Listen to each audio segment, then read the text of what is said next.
பாரம்பரிய திருவிழாவை கொண்டாடுவோம் புத்தாடை பொங்கலோடு. தி Chennai silks let the celebration begin. Sri Kumaran தங்க மாளிகையில் உலகின் அதிகபட்ச வளையல்களுடன் மாபெரும் வளையல் திருவிழா. ஈரோடு கிழக்கு தேர்தல் நடக்குது.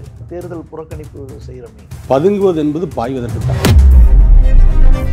ஜனநாயகபூர்வமாக நம்ம நின்னாதானே அது நல்லா இருக்கும். சுதந்திரமான தேர்தல் நடப்பதற்கான வாய்ப்பே இல்லை. தமிழ்நாட்டில் இடைத்தேர்தல் நடக்கிறதுக்கு வாய்ப்பு இல்லை. நிர்வாகிகள் சோர்ந்துடுவாங்கன்ற ஒரு வாதம் வைக்கப்பட்டுச்சு விக்கிரவாண்டியிலேயே. இன்னமும் அது தொடரும்ல. பலமான தாக்குதலை நடத்துவதற்கு, பொதுத் தேர்தலில் தாக்குதல் நடத்துவதற்கு அதிமுக தொண்டர்களை தயார்படுத்திக் கொண்டிருக்கிறது. பொதுச் செயலர் தயாராக கொண்டிருக்கிறார். இவங்க எப்படியும் தோத்துருவாங்க, அந்த பயத்தில் புறக்கணிக்கிறாங்க. கொட்டையில் ஒரு கல்யாண மண்டபத்தில் அடைச்சி வச்சுக்கிட்டு காலையில் 7 மணிக்கு வர சொல்றது, 9 மணிக்கு வருது. அந்த அரசியல் கொண்டுறாங்க. அது பொது தேர்தலில் சாத்தியப்படாது. இடைத்தேர்தலில் சாத்தியப்படுது. அது முறியடிங்க. இடைத்தேர்தலில் போட்டிட்டு டெபாசிட்டே இழந்து அடுத்து உடனே வந்த பொது தேர்தலில் ஜெயிச்சு காட்டின இயக்கம் தானே. பெண்ணாகரத்தில் டெபாசிட் போச்சு. மூணாவது இடம். போர்க் வித்தையில அது ஒரு கலை. கொரில்லா தாக்குதல். பின் வாங்கி விட்டார்கள் என்று எகத்தாளமாக நினைத்தால் பின்னாடி பெரும்படையோடு வரப்போகிறார் என்பதற்கு அர்த்தம். அதுவும் குறிப்பா எடப்பாடி பழனிசாமி கடும் நெருக்கடியில் இருக்கிறாரு. பாஜகவோட என்னைக்கு வேணாலும் ஒரு கூட்டணி வச்சுதான் ஆகணும். திரும்ப நீங்க விமர்சிக்க மாட்டீங்க, பாஜக எதுவும் சொல்ல மாட்டீங்கன்னா டவுட் வரும்ல. புரட்சித்தலைவர் எம்ஜிஆர் கட்சி ஆரம்பிக்கும் போது எனக்கு எதிரி, எங்கள் இயக்கத்துக்கு எதிரி அதிமுக எதிரி திமுக தான் சொல்லியிருக்காங்க. ஆகவே எங்களுக்கு எதிரின்னு சொன்னா திமுக தான், திமுகவுக்கு எதிரி சொன்னா அது அதிமுக தான். எங்க 2 பேருக்குள்ள தான் யுத்தம். இதுல நீங்க 3வது ஆளோட தொடர்பா, கள்ள தொடர்பா, நல்ல தொடர்பால கேட்கவே வேண்டாம். கட்சிக்குள்ளேயே நெருக்கடி இருக்கு. பாஜகவோட போயிடலான்னு நீங்க நிர்வாகிகள்லாம் இடையில அடுத்த கட்ட நிர்வாகிகள்லாம் சொல்றீங்க. அதெல்லாம் உண்மைதான். திமுகவுக்கு மாற்று என்று சொன்னால் அது அதிமுக தான். ஏன் திமுக கூட்டணி உடையாதா? ஓ, அது வேறயா? திமுக கூட்டணி உடையாதா? திமுக எவ்வளவு பிரச்சனை ஓடிக்கிட்டு இருக்கு. ஒரே கூட்டணி இருக்கும். 6 மாதம் கழிச்சு பாருங்க. அங்கேயும் ராஜதந்திரம். 6 மாதம் கழிச்சு பாருங்க சார். எங்க அதிமுகவோட சீமா கூட சேரலாம் சார். வெளியில் இருக்கக்கூடிய பல கட்சிகள், தனிச்சிருக்கக்கூடிய கட்சிகளும் அதிமுக சேரக்கூடிய வாய்ப்பு இருக்கு. விஜய் கூட்டணி, சீமான், திமுக கூட்டணி கட்சிகளும் சிலது எல்லாம் வருவாங்க. பல அதிரடி திருப்பங்கள் 2025 நடக்கும். அந்த முடிவுல அதிமுக தான் தலைவர். உலக தமிழர்கள் அனைவருக்கும் வணக்கம். இன்றைய சிறப்பு நேர்காணலில் நம்மோடு இருக்கக்கூடியவர் முன்னாள் அமைச்சர் ராஜேந்திர பாலாஜி. வணக்கம் சார். சார், ஈரோடு கிழக்கு தேர்தல் நடக்குது. வழக்கமாக தேர்தல் காலங்கிறது அதுவும் தமிழ்நாட்டின் ஒரு பெரிய கட்சியாக சொல்லப்படக்கூடிய அதிமுகவிற்கு அது ஒரு தேர்தல் காலங்கிறது திருவிழா காலமாக தான் இருக்கணும். ஆனால் தேர்தல் புறக்கணிப்பு செய்கிறோமே. தேர்தல் புறக்கணிப்புங்கிறத முடிவு எடுத்தது விக்கிரவாண்டி தேர்தலையே அதிமுகவுடைய பொதுச் செயலர் எடப்பாடியார் முடிவெடுத்தார். அதிமுக போட்டியிடவில்லை. அதே நிலை இப்போ தொடருது. காரணம் திராவிட முன்னேற்ற கழகத்தினுடைய ஆட்சியில்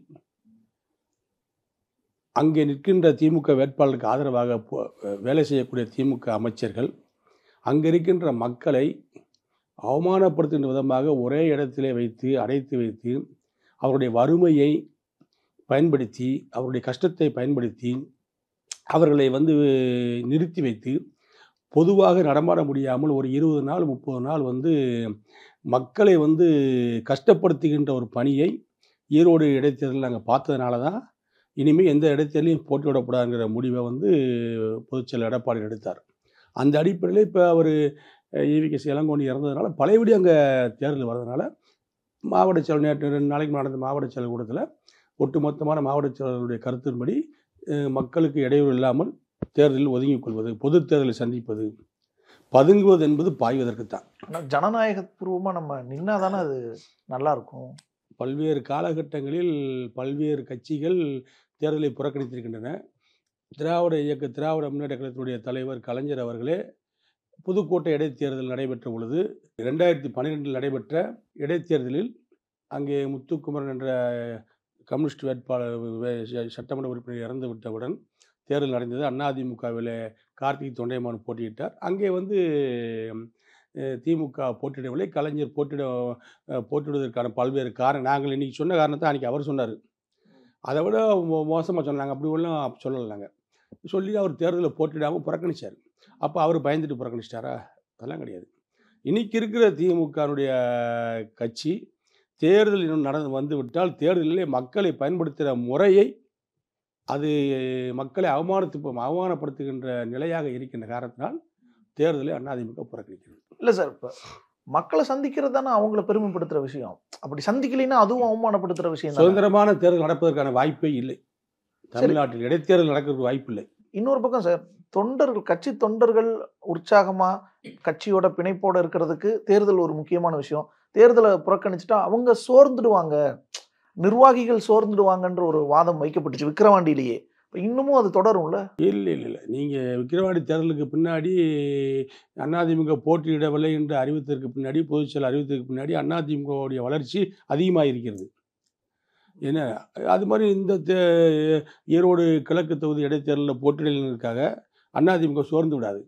பலமான தாக்குதலை நடத்துவதற்கு, பொது தேர்தலில் தாக்குதலை நடத்துவதற்கு அதிமுக தொண்டர்களை தயார்படுத்தி கொண்டிருக்கிறது. பொதுச் செயலர் தயாராகி கொண்டிருக்கிறார். ஆனால் இப்போ திமுக சைட்ல இருந்து சொல்ற வாதம் என்னன்னா, இவங்க எப்படியும் தோத்துருவாங்க, அந்த பயத்துல புறக்கணிக்கிறாங்க.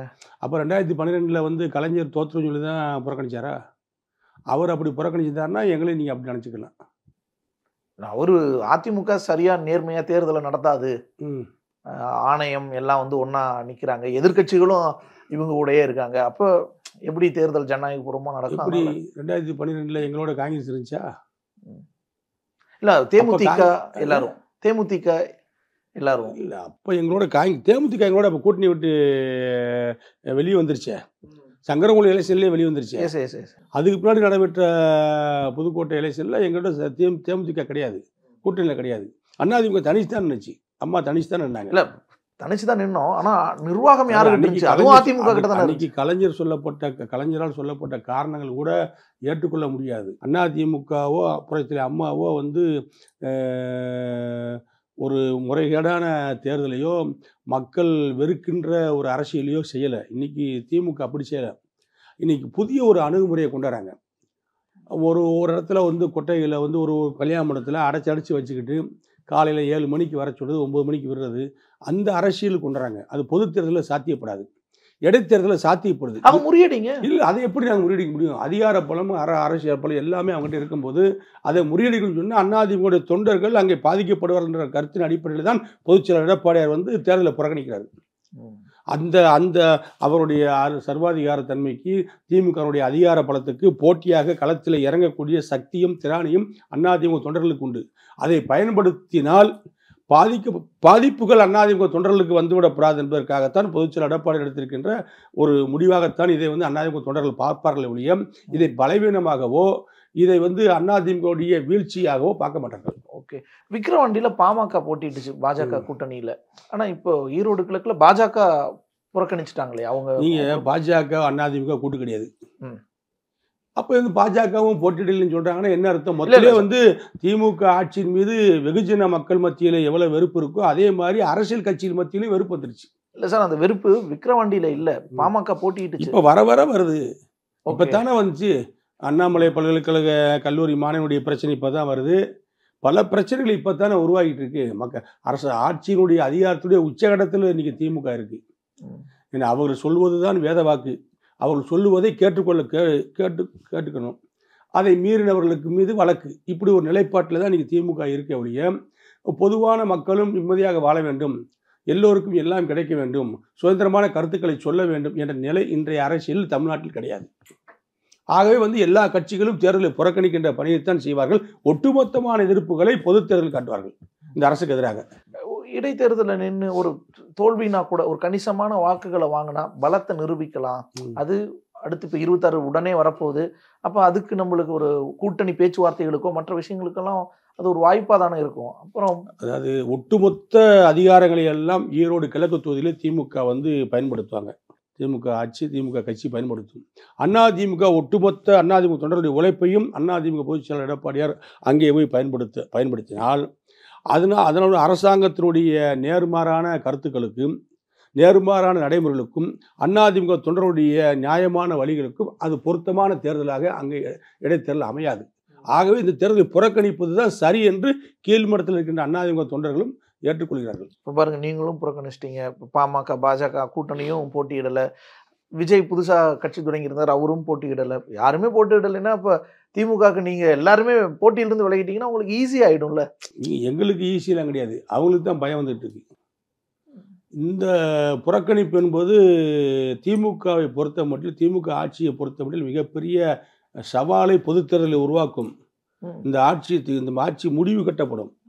அதற்கு சரியான தருணத்தை பாய்ச்சலை அதிமுக எதிர்கொள்வதற்கு தயாராகி கொண்டிருக்கிறது என்ற எண்ணம் திமுக தலைமைக்கு வந்திருக்கிறது. ஆனால் சார், அதிமுகவை பொறுத்தளவு ஒரு இடைத்தேர்தலில் போட்டியிட்டு டெபாசிட்டே இழந்து அடுத்து உடனே வந்த பொது தேர்தலில் ஜெயிச்சு காட்டின இயக்கம் தானே. பெண்ணாகரத்தில் டெபாசிட் போச்சு, மூணாவது இடம். 2010 இழந்தோம், 11 ஆட்சியை பிடிச்சோம். 3வது இடம் ஒரு இடைத்தேர்தலில் சட்டமன்ற தொகுதியில் 3வது இடம் வாங்கின ஒரு அதிமுக அடுத்து சில மாதங்கள நடந்த ஒரு பொது தேர்தலில் ஜெயிச்ச ஆட்சிக்கு வரக்கூடிய அளவுக்கு ஒரு பலம் பொருந்தியதானே. அப்புறம் என்ன இந்த அரசு நிர்வாகங்கள் இல்லை முடக்கிடுவாங்க, இது தேவையான்ற ஒரு கேள்வி நியாயமா எழுதுறது இல்ல. என்ன தேவையான இப்படி புறக்கணிச்சுட்டு போறது? நம்ம தோத்து 3வது இடம் போனா கூட மீண்டு எழுந்து வர்ற இயக்கம் சொல்லிட்டேன் சார், ஆரம்பத்தில் சொல்லிட்டேன் சார். நிர்வாகம் வந்து கட்சியினுடைய உழைப்பை, புரட்சித் தலைவர் எம்ஜிஆருடைய தொண்டருடைய உழைப்பை, புரட்சித் தலைவர் அம்மாவுடைய பிள்ளைகளுடைய உழைப்பை, எடப்பாடியுடைய தம்பியினுடைய உழைப்பை நியாயமாக பயன்படுத்த வேண்டும் என்று எங்கள் இயக்கத்துடைய பொதுச் செயலர் எடப்பாடி நினைக்கிற காரணத்தினால் தேர்தலை புறக்கணிக்கிறார்.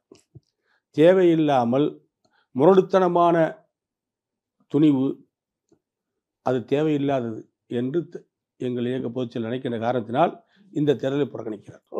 ஒரு சாணக்கியத்தனத்தோடு அரசியல் ராஜதந்திரம் தான். பின் வாங்குவது என்பது போர்க் வித்தையிலே அது ஒரு கலை, கொரில்லா தாக்குதல்.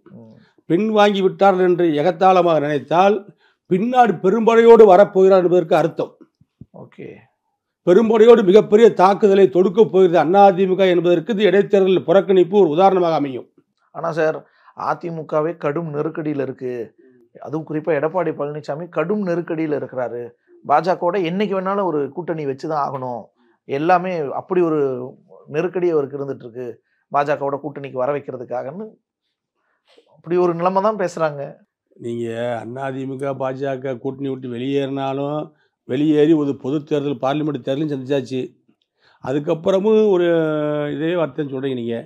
ஆனால் திமுகவுடைய முதலமைச்சர் போய் பிரதமரை பார்க்குறாரு, துணை முதலமைச்சராக இருக்கக்கூடியவர் அன்றைக்கி அமைச்சராக தான் இருந்தார், அவர் உடனடியாக போய் அவர் பார்க்குறாரு. எல்லா அமைச்சருக்கும் அந்த வாய்ப்பு, பிரதமரை சந்திக்கக்கூடிய வாய்ப்பு கிடைக்குமா? நம்ம ஆட்சியில் போய் பார்த்தோம்ல. எங்கள் ஆட்சியில் எல்லா அமைச்சரும் உடனே கிடைச்சதா? அப்பாயின்மெண்ட் வாங்கி 4 நாள் 5 நாள் கழித்து கொடுத்துருப்பாங்க, போய் பார்த்துருப்பாங்க. இவர் காலையில் கேட்குறாரு, 11 மணிக்கு அப்பாயின்மெண்ட் கொடுக்குறாங்க. அவ்வளோ பவர்ஃபுல்லாக இருக்காங்க. பவர்ஃபுல் கிடையாது, அங்கே என்ன தொடர்பு இருக்குது அதை பற்றி நீங்கள் இதை கேளுங்க. தொடர்பு வச்சுருக்காங்க. ஆமாம், தொடர்பு நீங்கள் டெல்லியோட தொடர்பு இவங்களுக்கு இருக்குது, அது தப்புன்னு நாங்கள் சொல்லலை. ஆட்சியில் இருக்காங்க, நல்லது செய்யணும். அதே மாதிரி நாங்கள் ஆட்சியில் இருந்தவங்க, இனிமேல் ஆட்சியில் வரக்கூடியவங்க, ஆட்சிக்கு வரக்கூடியவங்க. ஆகவே நாங்கள் எல்லாரையும் நாங்கள் கூட்டணி என்பது புரட்சி தலைவர் அம்மாவுடைய காலத்திலிருந்து, தலைவர் காலத்திலிருந்து, எடப்பாடி காலத்திலிருந்து எடுத்துக்கூடிய முடிவுகளை மாவட்ட செயலர் ஒப்புதலோடு தான் எடுக்கிறார். பகிரங்கமாக அறிவித்து விட்டார் எங்கள் நிலைப்பாடு இதுதான் சொல்லி.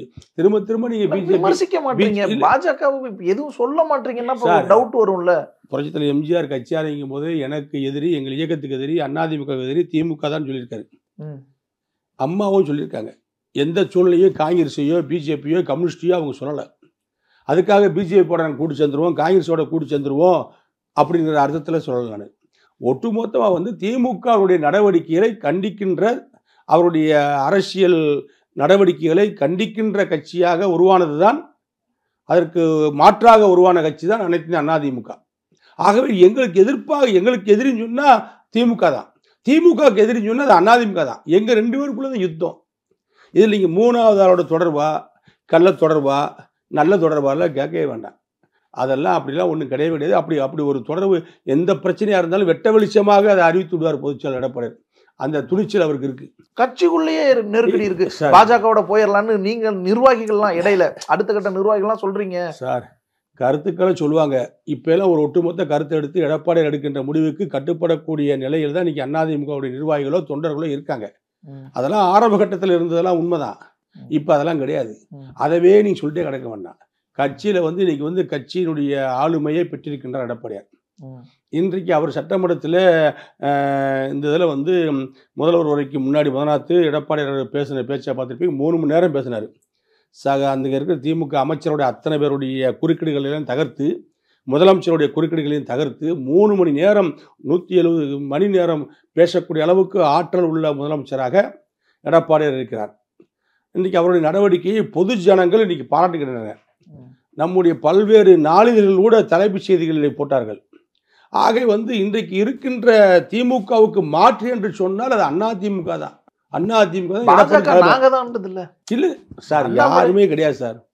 எல்லாரும் சொல்லலாம், சீமான் சொல்கிறாரு, நான் தான் தைரியமாக எதுக்குறேங்கிறாரு, பிஜேபி சொல்லலாம், எல்லாம் சொல்லுவாங்க. ஆனால் வந்து கிடையாது. திமுகவுக்கு மாற்றுன்னா அதிமுக தான். அதிமுகவுக்கு மாற்றுன்னு சொல்லி முடிவெடுத்தானே திமுக தான் பார்ப்பாங்க. இதுதான் ஓடும். எடப்பாடி பழனிசாமி இடையில ஒரு பிரஸ் மீட்ல கேட்கும்போது பாஜகவோட கூட்டணியானா அதெல்லாம் தேர்தல் நேரத்தில் பார்த்துக்கலான்ட்டாரு. என்னடா முன்னாடி வந்து கண்டிப்பா கிடையாது, உறுதியா கிடையாதுன்னவங்க இப்ப தேர்தல் நேரத்துலங்கிற போது மாறிட்டாங்களோ அல்லது இதுதான் முதல்லயே சொன்னமோ அந்த சந்தேகம் அப்படிங்கிறது அது மறுபடியும் பிஜேபி என்ன இந்த நாட்டை ஆண்டுகிட்டு இருக்கிற கட்சி தானே. எதுக்கு அதை வந்து ஒரு வெளிநாட்டு கட்சி, பஞ்சாப், அது பாகிஸ்தானில் கட்சிக்கிட்ட பேசுன மாதிரி எங்களை பேசுறீங்க? யாரு முதலமைச்சர் ஆட்சிக்கு வந்தாலும் டெல்லியில போய் நிதி வாங்க வேண்டிய நிலைமை தான் சார். கூட்டணி கிடையாதுன்னு ஏன் சொல்லணும்? ஏன் அந்த கட்சியோட கூட்டணியே கிடையவே கிடையாது? அவர் என்ன சொல்லிருக்காரு? இப்ப கூட்டணி கிடையாது. எஸ், நம்ம இப்போ காங்கிரஸோடையும் கூட்டணி கிடையாது, கம்யூனிஸ்டோடையும் கூட்டணி கிடையாது, விசிகோடையும் கூட்டணி கிடையாது. ஆமா, நாங்க அவங்களோட வைக்கவே மாட்டோம்னு சொல்லலையே. ஆனா பாஜகவுக்கு அப்படி சொல்லியிருக்கோம்ல. எப்படி பாஜகவோட கூட்டணியே வைக்க மாட்டோம். ஜெயலலிதாவும் சொன்னாங்க, இனிமேட்டு அந்த தப்பையே செய்ய மாட்டேன்னாங்க. எடப்பாடி பழனிசாமியும் சொன்னாரு. அப்பதானே கேட்க வேண்டியிருக்கு, மாட்டேன்னாங்களே ஒருவேளை திருப்பி போயிடுவாங்களோ? அப்ப அந்த கேள்வி அங்கதானே ஒரு செய்தியை, இப்படி ஒரு விமர்சனத்தை, இப்படி ஒரு விவாதத்தை தொடக்கி வைக்கிறதே மீடியாக்கள் தான். போயிடுவாங்களா? அதெல்லாம் அதிமுக தலைமை வலுவா இருக்கிற காரணத்தினால யார் பக்கம் போய் எங்களுடைய பலத்தை சேர்க்க வேண்டிய அவசியம் இல்லை. அதாவது அதிமுக பலமா இருக்குது. ஏற்கனவே இப்போது இருக்கின்ற கூட்டணிகள் இன்னும் பல கட்சிகள் வர இருக்குது. ஏன் திமுக கூட்டணி உடையாதா? ஓ, அது வேறையா? திமுக கூட்டணி உடையாதா? திமுக அங்கே எவ்வளவு பிரச்சனை ஓடிக்கிட்டு இருக்கு. அதிமுக இருக்கக்கூடிய கூட்டணிகள் வலுவாத்தான் இருக்கு. ஆனா திமுக கூட்டணிகள் வந்து பல்வேறு கருத்துக்களை வச்சு கருத்து மோதல் நடந்துகிட்டு இருக்கு. இல்லை சார், மோதல் நடந்தாலும் அவங்க ஒரே கூட்டணியா தானே இருக்காங்க. பாருங்க சார், ஒரே கூட்டணி இருக்கும். 6 மாதம் கழிச்சு பாருங்க. அங்கேயும் ராஜதந்திரம் 6 மாதம் கழிச்சு பாருங்க சார். எப்பயுமே வந்து எங்களுக்கு வந்து 2011 கேப்டன் விஜயகாந்த் எப்ப கூட்டி சேர்ந்தாரு? தேர்தலுக்கு 20 நாளைக்கு முன்னாடி சேர்ந்தாரு. ஓகே, 20 நாளைக்கு முன்னாடி தான் வந்தார் அவரு. அது வரைக்கும் அவர் வந்து தனிச்சு நிற்பதுன்னு சொன்னாங்க. எஸ், ஏன்னா எங்க அதிமுகவோட வந்து சீமா கூட சேரலாம் சார். நிஜமாவா? ஏன் கேளுங்க. அவருடைய இலக்கு வந்து திமுக ஆட்சி அகற்றணுங்கிறாரு. அப்ப அவரால் ஆட்சி அமைக்க முடியுமா? முடியாது. அவரால் ஓட்டத்தான் பிரிக்க முடியும். விஜய் வரலாம். விஜய் என்ன சொல்றாரு? திமுக ஆட்சி அகற்றணுங்கிறாரு. அப்ப அவரால் ஆட்சி அமைக்க முடியுமா? இன்னும் அது பலமாகணும்னா பல வருஷம் ஆகும் அந்த கட்சி. அப்ப என்ன செய்யணும்? அதிமுக தான் ஆதரிக்கணும். நிலவு இப்படி இருக்கு. ஆகவே வந்து பல்வேறு கட்சிகள் வந்து வெளியே திமுக கூட்டிலிருந்து வெளியேறி வருவாங்க. வெளியில் இருக்கக்கூடிய பல கட்சிகள், தனிச்சு இருக்கக்கூடிய கட்சிகளும் அதிமுக சேரக்கூடிய வாய்ப்பு இருக்கு. விஜய் கூட்டணி, சீமான், திமுக கூட்டணி கட்சிகளும் சிலது எல்லாம் வருவாங்க.